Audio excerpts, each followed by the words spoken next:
Assalamualaikum warahmatullahi wabarakatuh. Halo teman-teman sahabat hijau, kembali lagi dengan kita PT Lingkungan Lestari Jaya. Sebelumnya teman-teman udah pada ngeliat video kita sebelumnya belum? Kalau belum, langsung klik aja ya di YouTube kita. Teman-teman sobat hijau, kalau udah ngeliat materi yang kemarin, kita lanjut ke materi yang hari ini ya. Hari ini kita mau bahas tentang bakteri yang ada di air limbah. Kira-kira bakteri apa yang nggak boleh dibuang ke badan air seperti itu. Saat ini kita udah bersama Mas Dani. Silakan Mas Dani. Halo Sobat Hijau, perkenalkan nama saya Dani, saya dari PT Lingkungan Lestari Jaya.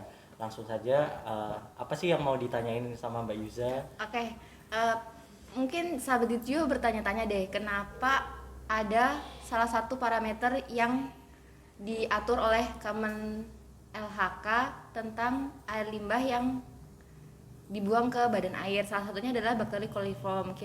Kita coba tanya ke Mas Dani ya, bakteri apa sih yang nggak boleh dibuang ke badan air atau yang seperti apa gitu. Jadi gini Mbak Yuza, langsung aja. Kalau Sobat Hijau tahu, Sobat Hijau kan tahu kalau air limbah itu harus diolah terlebih dahulu dari materi yang kemarin. Nah, dari pengolahan tersebut ada parameter-parameter yang Sobat Hijau harus penuhi. Salah satunya adalah bakteri coliform. Apa itu bakteri coliform? Nah, kalau Sobat Hijau membuang air limbah ke badan air, bakteri coliform itu adalah bakteri yang lazim digunakan untuk mengindikasikan sebuah bakteri yang ada di air limbah tersebut.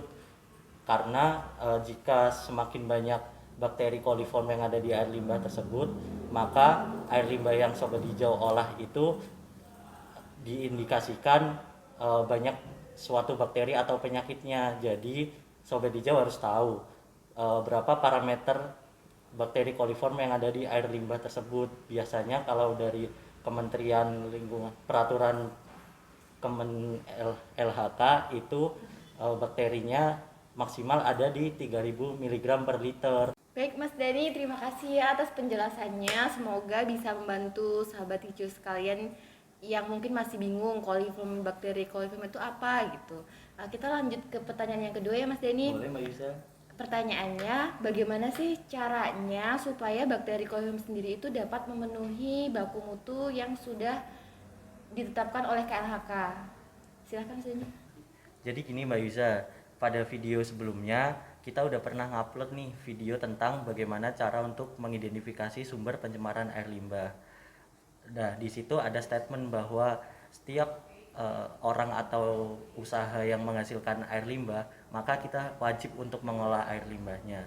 Maka dari itu berkaitan dengan pertanyaan Mbak Yusa barusan tentang bagaimana cara untuk menurunkan kadar koliform, Sobat Hijau ini harus mengolah air limbahnya pada instalasi pengolahan air limbah yang sudah Sobat Hijau buat.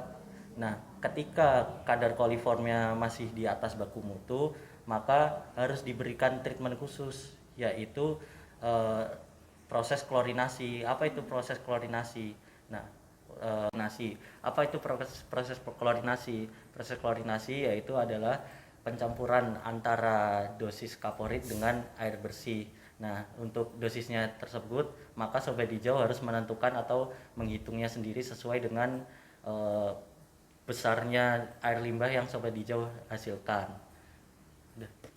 Oh, jadi seperti itu ya Mas Dani. Iya, Jadi baik. untuk mengatur bagaimana sih bakteri coliform yang di air limbah dapat memenuhi baku mutu itu, kita harus melakukan pengolahan, yaitu di instalasi pengolahan air limbah. Betul. Apabila bakteri coliform belum memenuhi standar baku mutu KLHK, kita bisa melakukan penambahan proses klorinasi seperti itu ya Mas Dani Iya. ya. Untuk dosisnya sendiri, jadi Sobat Hijau harus menentukan sendiri gitu.